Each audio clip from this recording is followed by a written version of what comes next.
We're going. And we're live.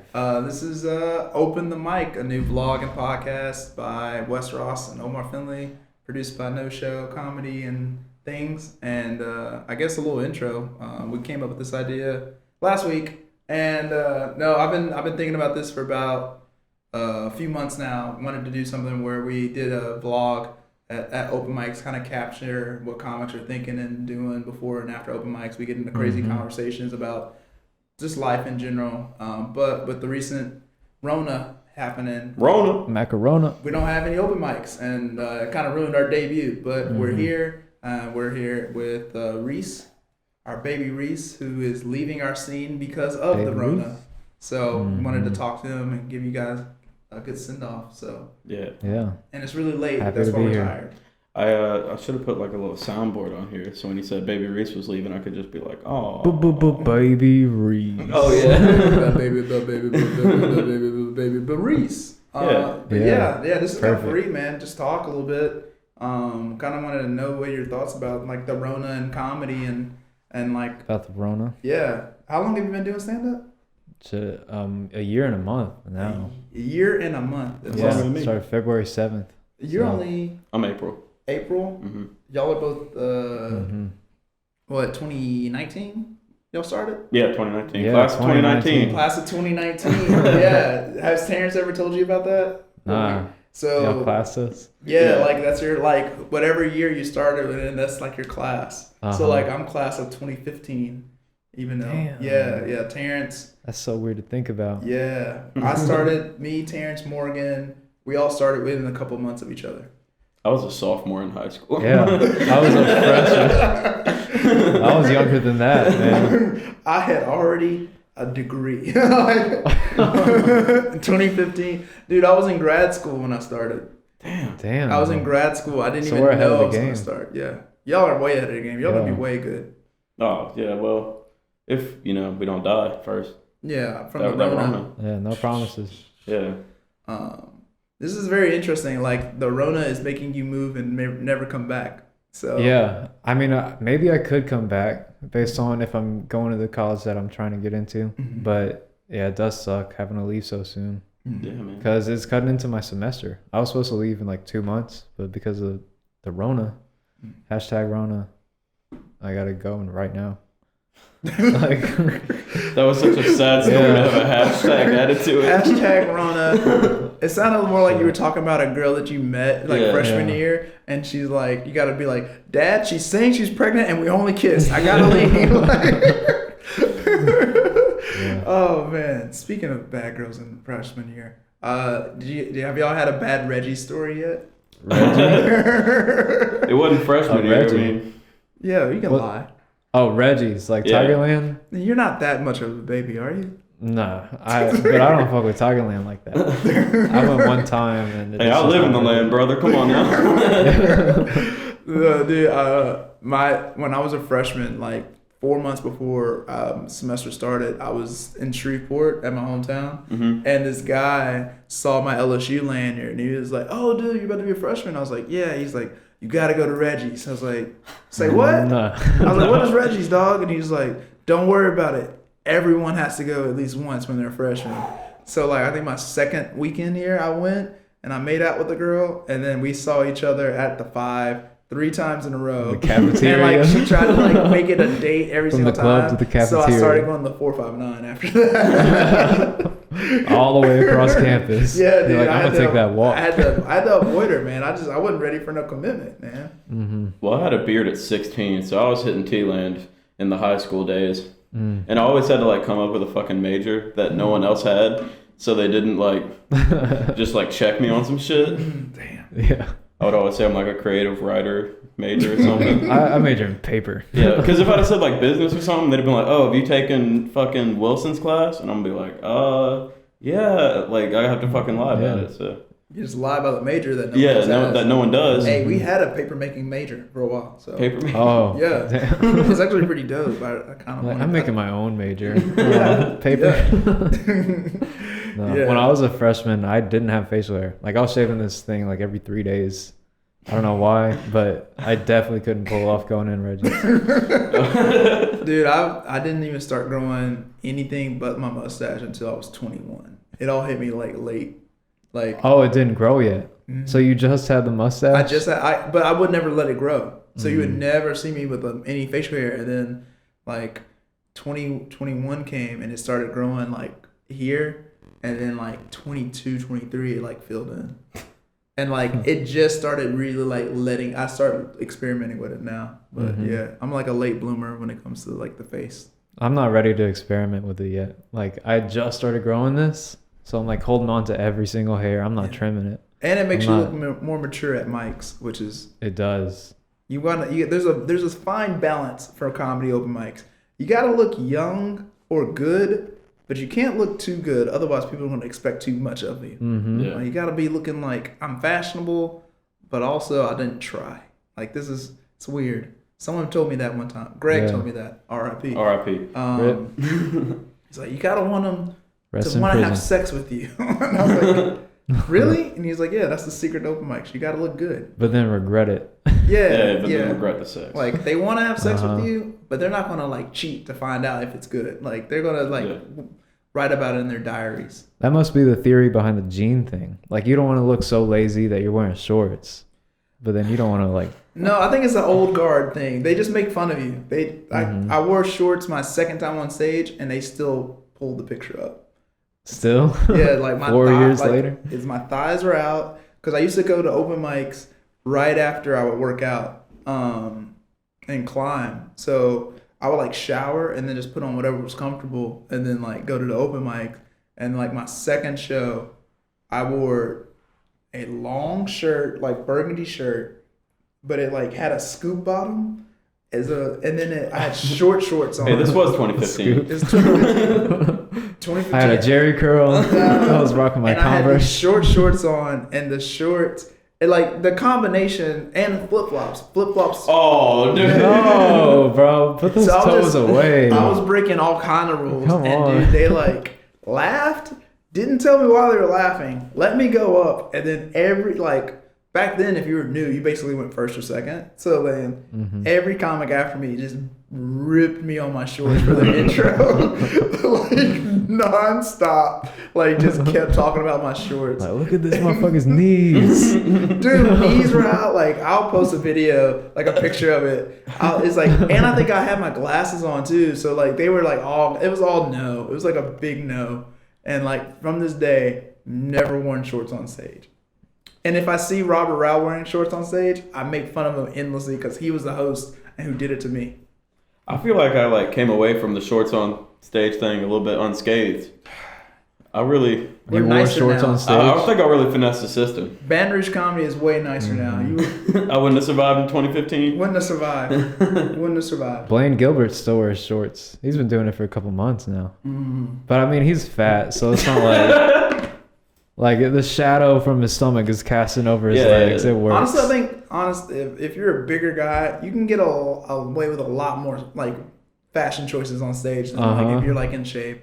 Yeah, well, like Gabriel Iglesias, he still wears like shorts and stuff. Yeah. Like, yeah. Hawaiian. But He does. That's his thing. That you look lovable. Like I feel like it makes you look cooler. But if you're like our size, like no, they're like putting on some pants. Yeah. Yeah, you Well, have to. Blaine Gilbert doesn't have an ass to hold up pants, so I think that's part of his problem. No, it's just straight love handle. Hey man, remember? He's built like a football on a stick. Man, the last time I really talked to him was when he had that joke debacle, where I'm not gonna get into the whole thing, but him and an audience member / comic got into it at City Bar. I was like, "Hey, dog, it's rough sometime out here." And I was just like, "That's how open mics go." Like, dude, like sometimes you say a joke and you think you're like it's funny, and then someone takes one offense with it, and not only do they have a problem with it, they're going to tell you they have a problem with it. Yeah, right there. Right then and there. One of the 5 people in the crowd are just going to shit on you right in front of you. I had a similar thing, though. Like, I told a joke about long-distance relationships because I used to be in one. And, like, y'all have heard me alluded to it, but it was, like, probably one of the first times I ever told that joke back in, like, 2016. And a comic thought I was shitting on their long distance relationship. And I was just trying to make fun of them. I was like, no. I've actually been through the Hurt Locker too. Like I'm trying to relate. Yeah, I'm just trying to get my jokes off. Man. Yeah. How do you guys feel? Are you guys excited or very scared to hear all the fucking Corona jokes when we eventually get back to open mic scenes? I'll listen to the first comic say one, and then after that, I think I'm done. Mm-hmm. Yeah. Like if you're early, you get it in, but like. Yeah, if you're like 15th on the list, I really don't. Yeah, if the topic's beat down, you gotta move on. I mean, I've got mine written just in case. Just in case. Just in case. Just in case you're number one. I'm not looking forward to it whatsoever. I feel like since we all are kind of like doing social distancing and stuff, I feel like that's like a good time to, I don't know, write. But like, don't write about the one thing everyone's doing. Like, write about some of the stuff that you haven't been able to flesh out yet. I don't know. Yeah, I was saying the same thing. Like, if we go back and I hear the same 5 minutes from everybody, I'm gonna be a little mad. I kind of want to kill somebody if that happens. Like, I'm like, yeah, all this time to go write a whole new set. Come on, bro. Yeah. You've just been watching Dragon Ball this whole time. Like, you know what? They're not gonna remember that joke. No, we will. Yeah, we will. Yeah, we remember. Oh yeah. That's coming from a guy who's told the same joke for like 4 months in a row at one point in time. Hey, now you don't, and you feel good Yeah. about it now. Oh yeah. It's an interesting gas station. So. It's the craziest gas station in the world. Man. Oh man, what like speaking of jokes and stuff, like I think for me, I still remember when I first started doing stand up. Like you guys are still pretty much new in it. Like, did y'all notice that there was like a rapid like rise of like, oh shit, I'm getting better, and then like kind of plateaus? Hard as fuck, Yeah, bro. Yes. very fast. How do you feel like y'all have gotten out of that plateau? I feel like the rise was super huge. Plateau, I don't even think it was plateau. I think I fell down a little bit, and now I'm like working it back up a little bit. Yeah, I mean, we started at the same time, so we're probably on the same route. Like for a couple months during the summertime, I couldn't write at all. And then now I'm getting more consistent about it. I mean, I'm making it like effort. I'm setting deadlines like daily. I gotta write this much. I gotta write this much. Well, I remember like the first showcase I did was JD's show, and he told me, he's like, you can get like 5 minutes. I'm like, oh, well, he said I can get 8, but he'll light me at 5 just in case. And I'm like, oh, I can get the 8 for sure. And then like I finished all my material, and I'm like, I look at him like, where was that light? And he goes, I knew you weren't going to finish. Oh, that hurt. He was like, you did 5 minutes and 12 seconds. I'm like, all right. I was right behind him. Like, I was counting the laughter. It didn't happen. Oh man, I remember that. That was fun. It was fun for me to watch. I think I did it too. I did like 6 months where I didn't write the same thing or perform the same thing. But also wasn't writing anything down, so it was very different. Yeah, you're more improvisation. Say that again. We'll give you a second chance. I'm just learning how to talk, so. It's a baby. And baby Reece. Improvisational. Yeah. No, I fucking say word. Improvisational. Oh, come on, man. I'm talking about you. Of course you can say it. Hey, I get the review at least one more time before you go. Yeah. After that, it's all nice and hugs and buying you drinks. So, Reece, how does it feel to be the roast comic? The roast comic? Because we all know Jess Kenny's, the Jess best Kenny. Yeah, he's way better at riffing it. Yeah. But that's just because he's got like the stage presence. Like he's angry. He really hates you when he's on stage. I'm smiling all the time. So if I'm not smart, they're like, what are you doing? I like it, man. I like bullying people. Wow. It's like the revenge I needed from high school. High school, yeah. Wait, were y'all there when we used to do the Sam roast battles at the end of the Elite mic? Yeah. Oh man, I just caught that. Yeah, I remember like the first few. Sam is very, very, very nice when it comes to insulting people too. Yeah, because he thinks quick. about stuff that like you think about in your subconscious but never would say out loud. He'd be like, "Yeah, you dirty, not washing your shoelaces on your tennis shoes because your mama didn't tell you." Like you're like, "How did you know that about me?" Like I don't know. Yeah. I like his brand, but I think I would love to see him and Kenny go at it for like 3 rounds. 3 rounds. Yeah, like 30 seconds each, like Written back out. and forth. Yeah. Yeah, that happened like the first mic I went to at Delete, and I said Sam looked like a homeless Fat Albert, and he was like, "You cool, dog? You cool?" Oh man. I like how you can know when your joke sucks if Sam's the only one who laughs at it. Mm-hmm. Yeah. It'll like just be flat quiet, and then you'll just hear like, oh, and you're like, oh damn, that joke sucked. It's redeeming though. Yeah. Like his laugh keeps the room balanced. Yeah. Who's the person that you want to laugh the most at y'all's jokes? When you're in the room, if you see that person laugh, you're like, oh, that's good. I gotta keep it. I need Terrence to laugh. Oh. Terrence is like my litmus test. Like if he laughs at my joke, I know there's something there. I was always going for Greg. That was my main goal. I'm like, if I get this guy to crack, I'm like, that was a good joke. Mike and Howard. Mike for sure. Greg and John Lombard for me. Like if they, Will Merrill too. If they saw something and they laughed when I was like first coming up, I was like, oh, this is good. Yeah. There's jokes that I have, like my favorite jokes, I keep them in the back pocket because like one of them has told me, that's a good joke. Never throw it away. Yeah. It's like the best feeling in the whole wide world, you know? But then some people tell you that's a good joke and you're like, oh, I got to get rid of that. Yeah. If Trip and Troy is like, hey man, good set, you're like, I got to throw all that shit away. I don't know what's up with that man. Like, wait, is he gone now? Well, he's kicked out of the Tuesday night mic. I don't know how he is on Wednesday. I haven't seen him there in a while. So. Morgan kicked him out of the Wednesday mic, but like he still shows up. Oh. The night that I hosted, or I guest hosted, he asked me like, "Yo, put me on last." Oh, I remember that. And he asked me because he knew that like, Morgan wouldn't put him on. Know. Oh wow! Seeing Morgan get pissed off at somebody is like the best thing ever. Especially knowing that he could like beat the shit out of anybody. Yeah, Morgan has a quiet fury to him. Yeah. I mean, I like to mess with Morgan, but deep down I know Morgan wants to put his hands around my neck. There's nothing I can do about it. And he will. Yeah. Instead of a hug, he'll headlock you. He'll headlock me. I gotta sweep the knee, or I'm out. Yeah, that's cool. That's cool. Man, I think the open mic culture is just really fun here. Like it is. It's like a family, man. Like yeah. Like once you keep going, then everybody else starts to respect you more. Like or less. Or less. Yeah. Depending on like Trip and Troy. Yeah. He used to give me free drinks, and I was like, this is cool. And then I was like, oh wait, he's not paying for this. But no, I think it's like a family, and definitely gonna miss you. Yeah, man. Yeah, I'm pretty sad about it. Like I posted on Facebook that sappy message, and that hit my heartstrings. Yeah, dude. But I don't know.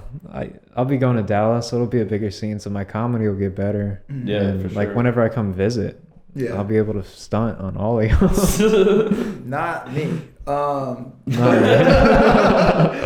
put you in your place real quick. I'll pull out some good jokes that I haven't told in 2 years. That's how threatened I'll be.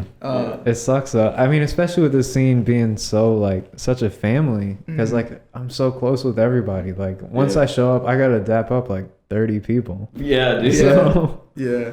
And that's how we all got corona, but it was worth it. Yeah. Sorry guys, I gotta leave. Again, I hate that Rona. Like it's like, man, at least we can do mics because they don't really need to have a lot of people. And then, then the president. He said no more than 50 people. I'm like, oh, we got that. Like. Then he's like, no more than 10 people. I was like, we could probably still do one. Oh man. So Reece and I were talking before you got here. So there's a show. You said they're doing a Skype open mics. Yeah, in Nashville, they're doing Skype open mics. Like you sign up on this like Reddit post, and then you just like type in your Skype name, and then they'll call you. You do 5 minutes to exclusively comics. Because like, who the fuck is gonna watch that? How many Trip and Troys do you think are gonna get on that Skype message? Oh yeah, just like in their underwear eating cereal. But dude, like, there's a Trip and Troy for every scene. That's what's crazy. Yeah. Like I get Snapchats and stuff from Michael, and then from LA, and there's like dudes that do like skateboard or rollerblade up to the mic and do weird stuff, and it's like, dude, it's well, I bet in LA it's different because you like really, obviously they're crazy, but you still really feel like you got to stand out on like such a big scene. Yeah. So they probably do way more like flashy shit, just trying to. I can make it here. Yeah, I gotta make it. Yeah. I've so you've traveled obviously for comedy. You've done Dallas and here. What about you? Have you done any traveling yet? I mean, I've just been hitting the Lafayette, New Orleans stuff. Okay, that still counts. Yeah. Let's go. How do y'all feel about like going to different scenes and like, do y'all feel it's the same or is it different when you can tell the difference between a scene? You can tell the difference in the audience for sure. Like you get comfortable if you stay in one spot. And your writing starts to become like towards this one city. Like I know whenever I did my first mic in Dallas, I bombed so hard in front of my girlfriend, man. Like it was the first time she had seen me. Oh. And I was like, just like, it was like a cold bomb. Everything I said, zero laugh. I literally, like the only laugh I got was me apologizing to my girlfriend. Yeah. Oh man. So doing different rooms, different cities is like super important. Yeah, for sure. I remember the first time I did Lafayette, I wasn't ready for it, and then I came back with vengeance. Which killed that open mic. I went to Bisbano's. Yeah. Yeah, that's my favorite. No, I love that room. I like both rooms. Bisbano's just feels I can get away with some stuff in there. Bro, I am 5'6" and I can touch the ceiling in there. Like, that place is awesome.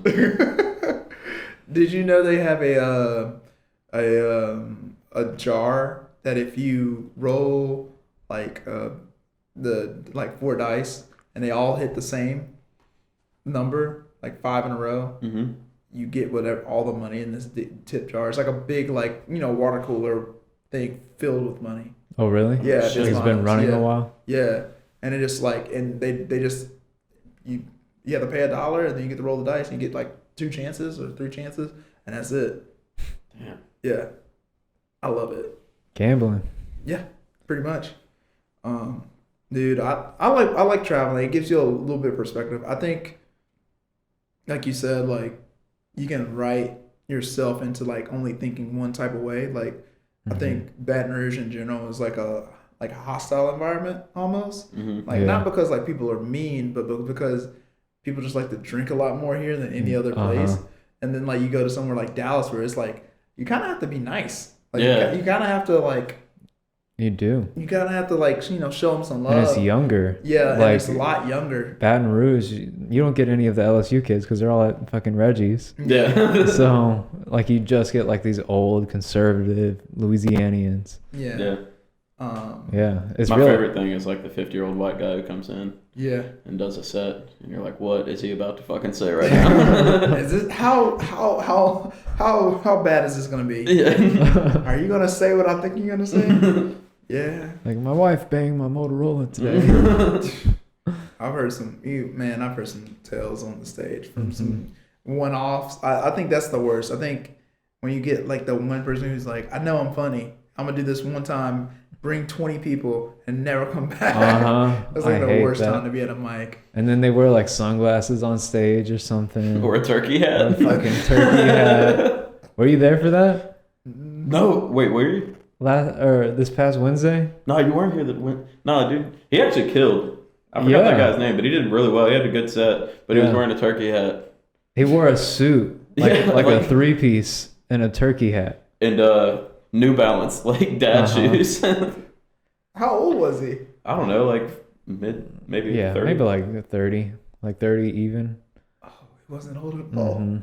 And he had a pretty decent set. I mean, that's how Baton Rouge comedy is, man. You can wear a turkey hat on stage, and they find that hilarious. Hey, man, as long as you're not saying satanic energy.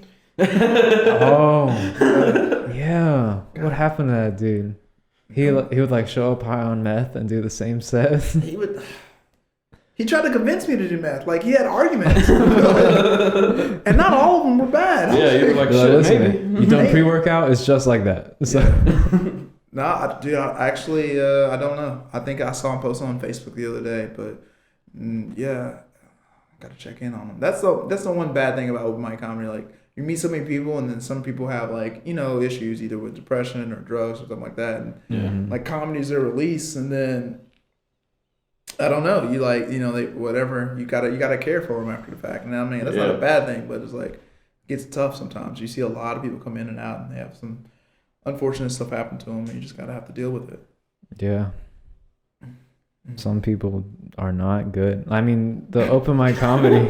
I don't think that was the moral of the story. Hey, you gotta be funny. I don't care how sad you are, you fucking suck. You're not funny, man. Yeah, I like that. I like that a lot. You said some people just not funny. Oh man, the cool thing is seeing people get better though. Like especially from like my perspective as like someone who's like, I still consider myself new. If that makes you feel any type of way, like I believe it. Yeah, like I still consider myself like a new person in the comedy world. And like just seeing people like develop and get better and stuff is so fun. Yeah. Like and being able to give them money after a while and pay them to be on our shows is fun. Yeah, I mean you booked me on my first real paid show. Hey, noshowcomedy.com, everybody. I mean, I totally forgot. Yeah, fuck me, right? I mean, but that was an audience. Yeah. Oh man. Wait, were you at the last show I did, or were you like the first one? No, I was on the last one. There were only 3 of them, like. Yeah, I was on the last one. Okay. You booked me, Kenny, and Justin bailed on the last minute. Yeah. So it was like a 45. That was the second to last one. The last one was when Sam was on stage and an old white guy was in the crowd and bad things happened. And then I got rid of the show. Mm-hmm. The end. Comedy didn't do comedy. Yeah. This is over. Hey, I didn't want to tell you that was going to happen, but I knew. I kind of knew too. Uh-huh. Yeah. It's like that episode of the Boondocks when Huey's like, Riley, this is about to go very terrible for you. The candy one where you're selling the candy. He's like, I just want to find out at the end. Yeah. That's how you were. I was like, this is going to go bad. But I was here for it. Yeah, the room was doomed. You could tell because like the moment I got off stage, this dude like wearing an oxygen mask asked me to gamble $2,000 on a game of pool. Yeah. Oh my god. Yeah. Oh man. And it was like a smoker's bar. Yeah, you could smoke inside. Yeah, if you would have told me that from the get go, I'd have been like, nah. I didn't even know it. You could smoke inside, and this dude wearing an oxygen mask is like, that's where I gotta be. I gotta be there, dog. Uh-huh. Gotta be. But I mean, the show you put me on was like in a hotel bar. Yeah. Definitely couldn't smoke, but that was a good show. I'm still so grateful for like both of y'all for putting me on that stuff. Oh, appreciate it. Because like, even though there is like a tight open mic scene, mm-hmm. like the scene for like book shows or showcases is pretty sparse. So like to make it onto something like that is a pretty big deal. Oh yeah. Yeah, it's all good. Mm-hmm. I just want to pay it back because you do so much for this scene. Like without you, like a third of the week would be gone doing stand-up. Yeah, you know, all of the showcases would be like over because you do the monthly one. I mean, it's when you see a need and you know you can do something, like you just got to do it. You know, Mm-hmm. When I started, we only had the station, and the station was amazing. Don't get me wrong, but you want to do more. You want to have younger people. You want to do all that stuff. So, you know, I just kind of evolved. I didn't plan it, but once I realized I was good at it, like if you're good at something, do it and do it right. And right. That's why I try to tell everybody now, like, hey guys, y'all are good. Yeah. Do it. Take it seriously. You'll be really surprised where you end up in 2, 3, 4 years. Mm-hmm. Like I never would have thought like I'd be producing all these different events and stuff around town and doing what I'm doing now. I'm teaching, stand up, which I'm super grateful for. Like the fact that people find me funny enough to where not only they want to see me, but then they'll pay me money to tell them what I think about comedy and the iota about it and my philosophy. It's beautiful. So, how is Corona affecting that? Yeah, we had to postpone my class this week. I think just this week though. I still have them. I'm actually I think I'm a mean teacher. Now that I think Oh, about it, yeah, their first class, they had to write a minute. I gave them 10 minutes to write 1 minute of material. Fuck, that's hard. I don't know if I could do that. And then I made them perform it like 2 to 3 times and also not use notes. Damn. Not use notes? Yeah. I still use notes. I want my people in my class to, like, when they get out of it, like, for better or for worse, be able to go on a stage confidently and know that they can perform and know that they're funny. Like, they're funny. Like, they're good. And I want them to be able to, like, know how to put in, like, the right amount of work. So I'm trying to use techniques to, like, show them in incremental ways that, like, not only if this, you can do this, but it's, like, attainable if you just put your mind to it, and, like, putting them to a little bit to the fire early. And they were like, wow, I didn't know I could write a minute, and it was actually, like, entertaining. I was like, yeah, we're gonna have you guys write 5 minutes by the end of it, because there's a showcase at the end of it for them. Oh, okay. So, like, so I was like, we got 6 classes, the minimum is 5 minutes by the end of this, 5 solid minutes, and I know we can do it if we work together and we do. Like, the class is basically like its own enclosed open mic, which is really hard because it's just comics, but obviously you're not going to be here, but if you ever want to, like, sit in, I'm offering that to any comic right now. Cool. So yeah, I mean, they would probably love another opinion, like from somebody that's been doing it for a minute. I had Howard Hall. Shout out to Howard. Where's your class at, by the way? It's at Latco Comedy. Shout out to the Latco Comedy gang. That's Leather Apron Improv. They're just really close friends of mine. We just partner up on a lot. They've booked me on a lot of shows, and we, like, try to give back. So that's why I'm teaching through them. It's kind of a no-show collab with them. And they just got their own studio, which is pretty sick. Yeah. If you guys haven't checked it out, it's amazing. It's next door to the Radio Bar. Yeah. So I was leaving Radio Bar, and I, like, saw the chairs. I'm like, that looks familiar. And then, like, saw the sign for Latco. I'm like, oh, fuck. yeah, dude, yeah. When we have a class, dude, you're more than welcome to come in. And, yeah, so... I can tell that's going to be a good place for comedy. It's amazing. Because they've got a couple black box studios, right? It's literally, like, imagine this room, like... It's weird. Actually, you know the space inside of Squeaky Pete's, like the intro space? Mm-hmm. That's, like, how big the theater is. Ooh. Oh, I love it. It's, like, super intimate. It's, like, more intimate than the... tight, like, walls. Yeah. And it's, like, black box, and it's beautiful. Does it bleacher seat, or is it... It's bleacher seating. Ooh, bleacher seating. Yeah, so you can fit probably, like... An elevated audience? Yeah. I think you fit like 35, 40 people max in there at a time. So they do staggered shows. They'll have a show at, like, 8 and then a show at 9:30. Like, so it's dope. So there's definitely gonna be some shows, hopefully some stand-up shows in the middle of that I'll get to put on there. But it's dope, man. You guys got to check it out, and it's, like, what we need here. And so I'm trying to get more of the stand-ups to go support. I wish I didn't have to leave like this, man. I was really wanting to, like, plan like roast shows, get into that type of comedy. You can still do it. You don't have to be here to not plan stuff. And then I'll help. Like, we do in the pop-ups, like the no-show pops up and stuff, and once the travel stuff lifted, we'll be back on it. So I've been trying to plan some stuff in Dallas, so I'll hit you up. We can you, me, and Provo can probably collab and do it. That would be fun. Really easy. But I was thinking, like, with all the comics, because it's so tight, we all have dirt on each other. Oh, that is true. Yeah. Like, like, do a full roast. No, you don't think so? I've done it for charity, and it's bad. It's fun for everyone else, but it gets really bad for the audience really quickly because there's so many inside jokes they don't understand. So I guess that is true. Yeah, I did a roast for charity, like, within my first 2 years, and it was me, and they were relentless. It was bad. I have it on video, and sometimes I'll take it out and watch it. They got a slideshow. It's just like you in shorts. No, I had on a suit that day, and they still made fun of me. I had my boot, my think you're fucking John Mulaney, bro? Come on now. Dude, my leg was broke. Well, it was really, like, it was December time. It was a roast. Like we raised like $500. It was cool, but, like, yeah, they really got me. Terrence refuses to do a roast because he knows I have material on him. Because of that, I've been secretly and unsecretly writing a shit ton of material to pay him back for that one day. Like I have it ready. Whenever there's an opportunity, I will get him. I just don't know when. I don't know where. I might be 35 years old. I'm gonna find that man on a roast stage one day. He knows what he did. You've got my favorite like you look like jokes. Like in terms of just roasting, it's like, I love it. I do absurd ones, man. like I said, Wes looks like a Audi belly button.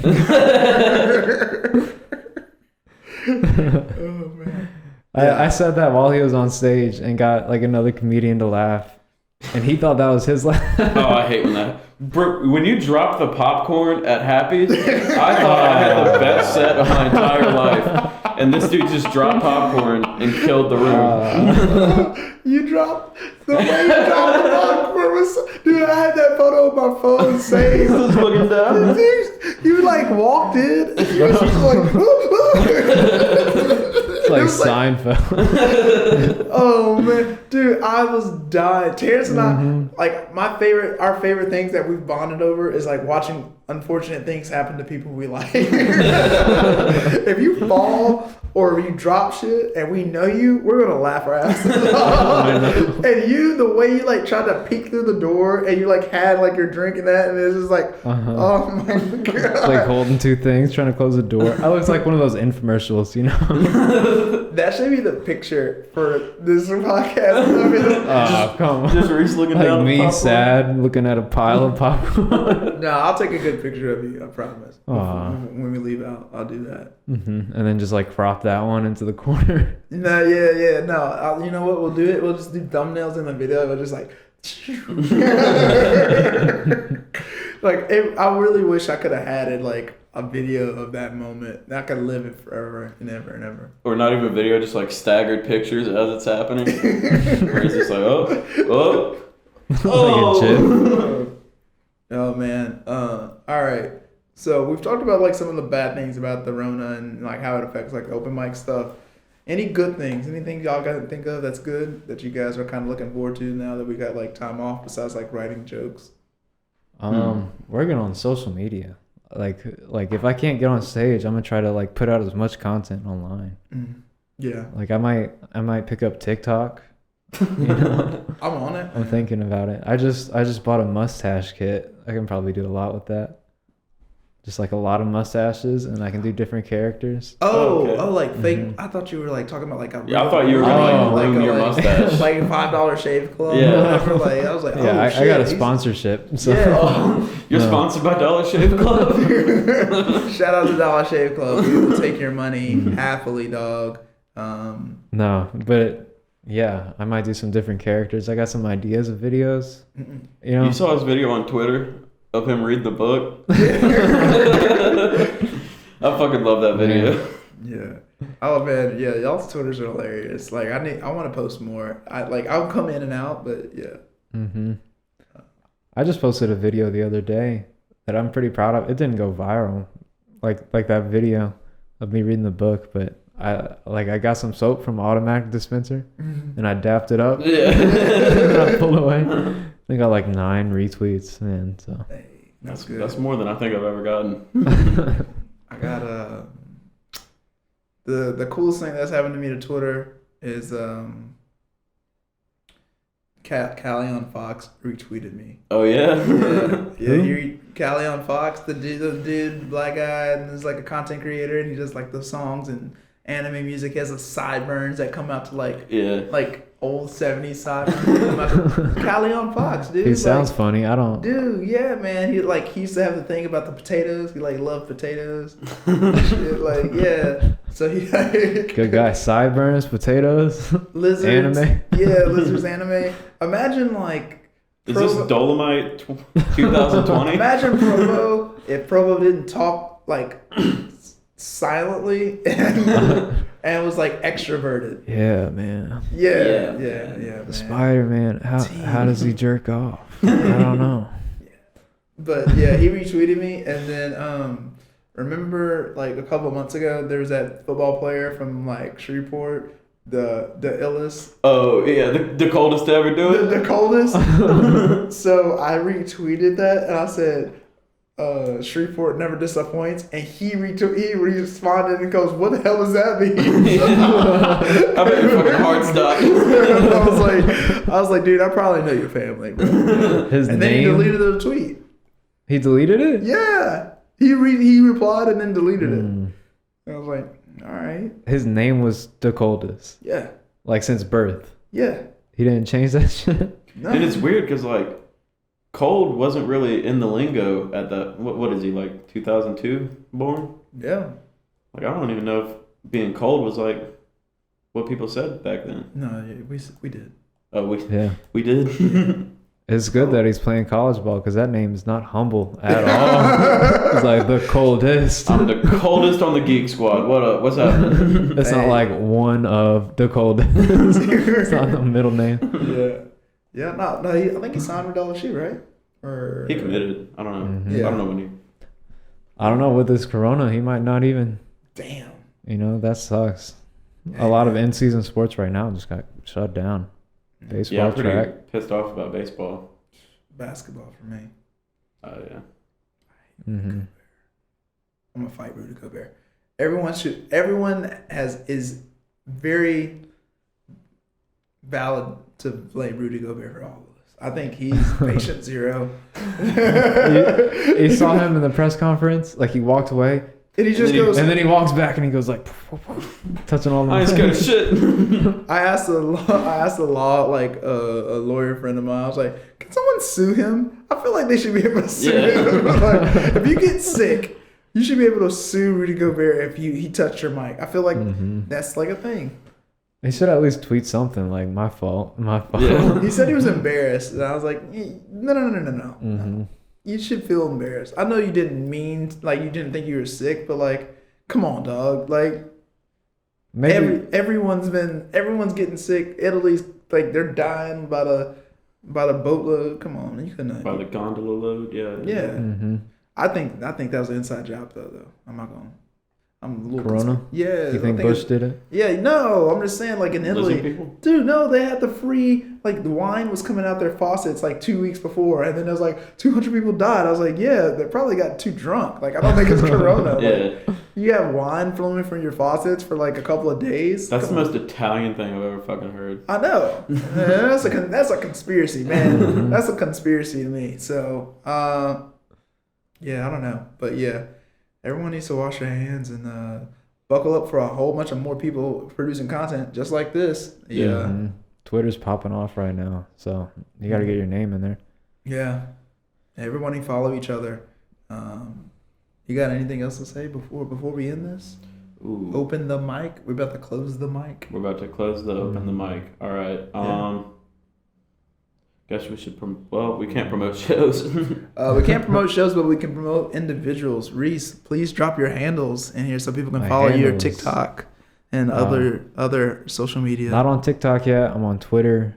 Recycle. It's like Reece. It's my name. Eichel. How do you spell Eichel?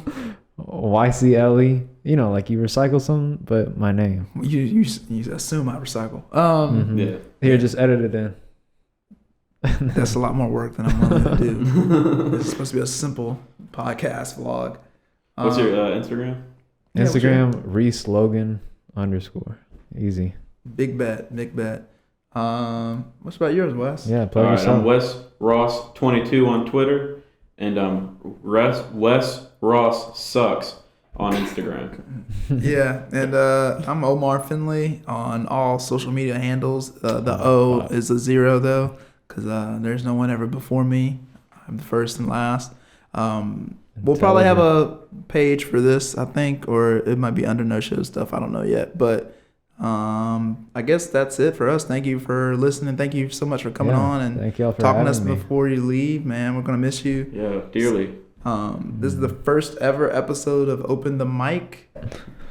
Cool. And we'll see you guys next week. Next week. All right. Next week. Cue the outro music. Ask us questions and stuff. We'll talk about them. Boop, boop, ba-da.